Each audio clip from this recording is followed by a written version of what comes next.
അസ്സലാമു അലൈക്കും വറഹ്മത്തുള്ളാഹി വബറകാതുഹു. ബിസ്മില്ലാ അൽഹംദുലില്ലാ അല്ലാഹുമ്മ സ്വല്ലി വസല്ലിം അലാ നബിയിന മുഹമ്മദ്. അല്ലാഹുമ്മ അല്ലിംനാ മാ യൻഫഉനാ വൻഫഅനാ ബിമാ അല്ലംതനാ റബ്ബി സിദ്നാ ഇൽമാ.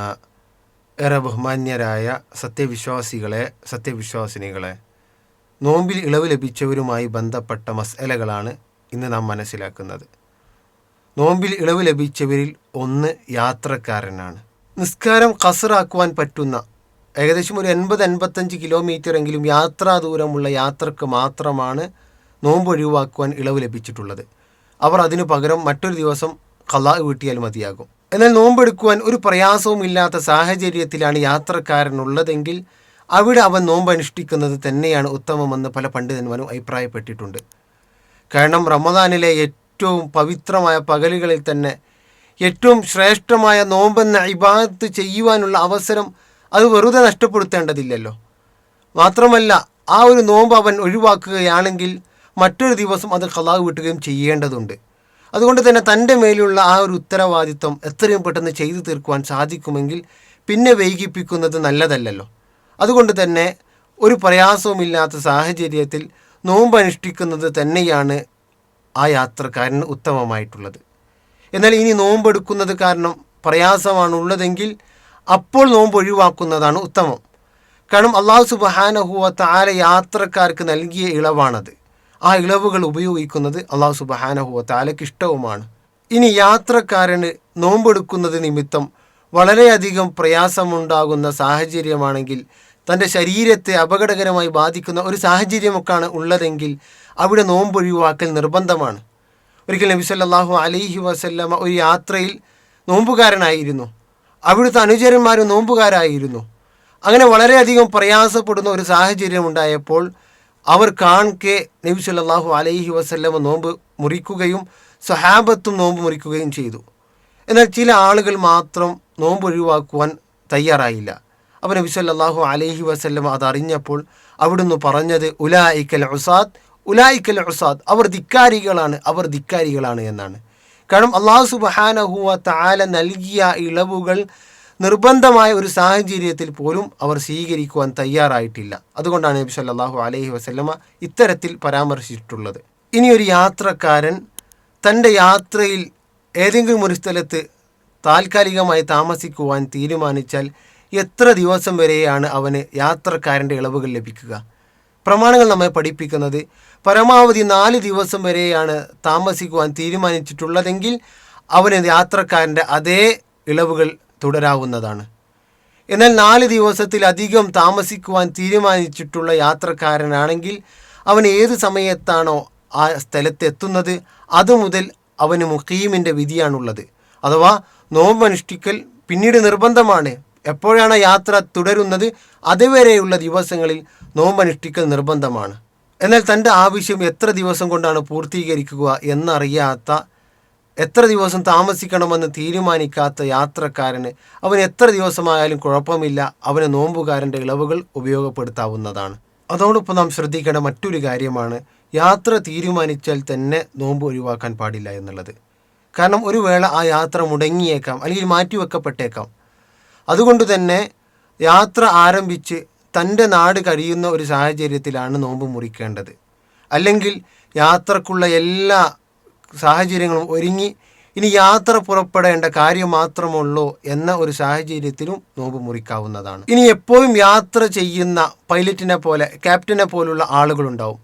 അവരെ സംബന്ധിച്ചിടത്തോളം അവർ 2 രൂപത്തിലാണ് ഉണ്ടാവുക. ഒന്ന്, സ്വന്തമായി നാടുള്ള അഥവാ ജോലി കഴിഞ്ഞ് ലീവിൻ്റെ സമയത്ത് സ്വന്തം നാട്ടിലേക്ക് തിരിക്കുവാൻ കഴിയുന്ന ആളുകളുണ്ടാവും. അവരെ സംബന്ധിച്ചിടത്തോളം അവർക്ക് പൂർണ്ണമായി യാത്രക്കാരൻ്റെ ഇളവുകൾ ഉപയോഗപ്പെടുത്താവുന്നതാണ്.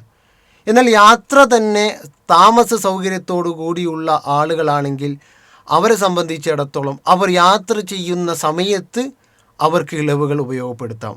എപ്പോഴാണോ അവർ ഏതെങ്കിലും ഒരു സ്ഥലത്ത് താമസിക്കുന്നത്, അത് ഒരു ദിവസമാണെങ്കിലും കുഴപ്പമില്ല, അവിടുന്ന് അവർ സാധാരണ മുഖീമിൻ്റെ വിധിയിലാണ് ഉൾപ്പെടുക.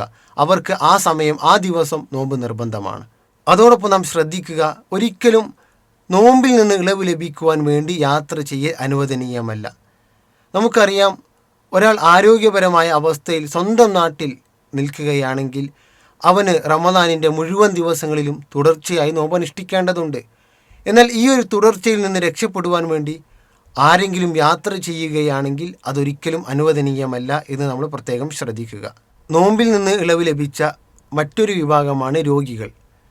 രോഗം കാരണം ഇളവ് ലഭിച്ച ആളുകൾ പല രൂപത്തിലുണ്ടാകും. ഒന്നാമതായി, നോമ്പ് അനുഷ്ഠിച്ചാൽ അത് ശരീരത്തിനെ വളരെ പ്രതികൂലമായി ബാധിക്കുകയും ശരീരത്തിന് അപകടങ്ങൾ സംഭവിക്കുകയും ചെയ്യുന്ന രൂപത്തിലുള്ള രോഗം ബാധിച്ച ആളുകൾ, അവരെ സംബന്ധിച്ചിടത്തോളം അവർ നോമ്പ് ഒഴിവാക്കൽ നിർബന്ധമാണ്. മാത്രമല്ല, ഇനി നോമ്പ് അനുഷ്ഠിച്ച് അവരുടെ ശരീരത്തിന് എന്തെങ്കിലും പ്രയാസങ്ങൾ സംഭവിക്കുകയാണെങ്കിൽ അവർ അതിന് ശിക്ഷാർഹരുമാണ്.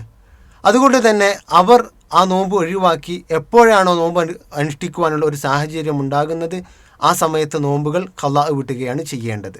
രണ്ടാമത്തെ വിഭാഗം, നോമ്പ് അനുഷ്ഠിക്കുന്നത് നിമിത്തം ശരീരത്തിന് ചെറിയ പ്രയാസങ്ങൾ ഉണ്ടാകുന്ന ആളുകൾ.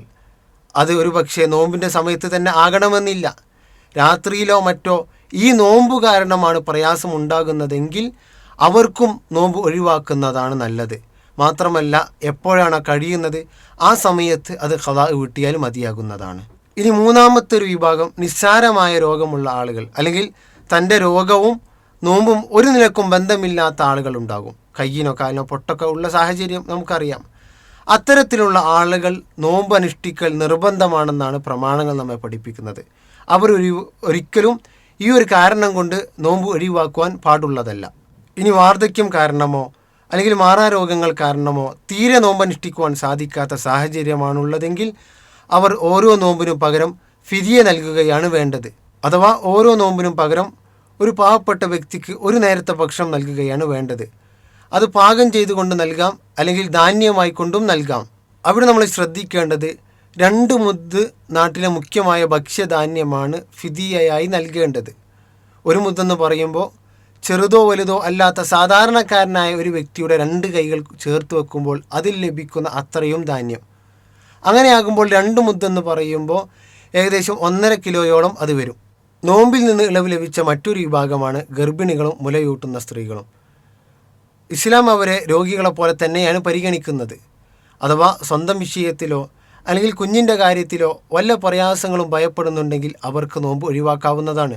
പകരം മറ്റൊരു ദിവസം അത് ഖളാ വീട്ടിയാൽ മതിയാകും. എന്നാൽ യാതൊരുവിധ പ്രയാസവും നോമ്പ് അനുഷ്ഠിക്കുന്നത് മൂലം ഇല്ലെങ്കിൽ ഗർഭിണികളാണെങ്കിലും മുലയൂട്ടുന്ന സ്ത്രീകളാണെങ്കിലും അവരും നോമ്പ് അനുഷ്ഠിക്കൽ നിർബന്ധമാണ്. കാര്യങ്ങൾ കൃത്യമായി മനസ്സിലാക്കുവാനും മനസ്സിലാക്കിയതുപോലെ പ്രവർത്തിക്കുവാനും നമ്മളെല്ലാവരും ശ്രദ്ധിക്കുക. അല്ലാഹു സുബ്ഹാനഹു വ തആല നമുക്കെല്ലാവർക്കും തൗഫീഖ് നൽകി അനുഗ്രഹിക്കുമാറാവട്ടെ. വസല്ലല്ലാഹു അലാ നബീന മുഹമ്മദ് വൽഹംദുലില്ലാഹി റബ്ബിൽ ആലമീൻ. അസ്സലാമു അലൈക്കും വറഹ്മത്തുള്ളാഹി വബറകാതുഹു.